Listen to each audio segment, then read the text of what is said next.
X Lives of Wolverine is a book that is going to suffer from the way it's being sold more than the content itself. This book is the only X book furthering the X story for several weeks. Most of them are delayed to the new relaunch, rebooting, or over. That sets this book up to fail.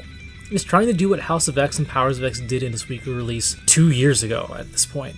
But there's a problem. That book was an event about all of mutantdom.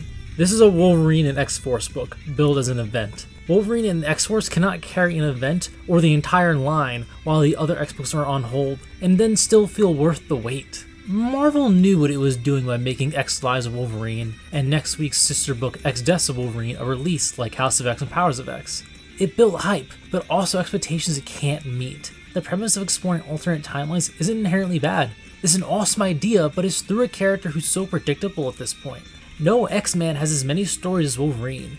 Seeing his view of things makes what should be a fascinating story feel like every other. This is just another time caper story about Wolverine. He has 2 of these already. Wolverine spends half of this one fighting longtime foe Omega Red in the past while nothing is explained of why or how they're there. We're here for answers about mutant though, and we're not getting it. Instead, Wolverine broods over how he's a killer in a time and place of peace. We get it, you'd rather be stabbing things, Logan. Why aren't you doing that in your solo book? Honestly, if this were just an arc of Wolverine's solo book, it'd be awesome. It'd be bringing some much needed stakes to a solo title that doesn't always have it.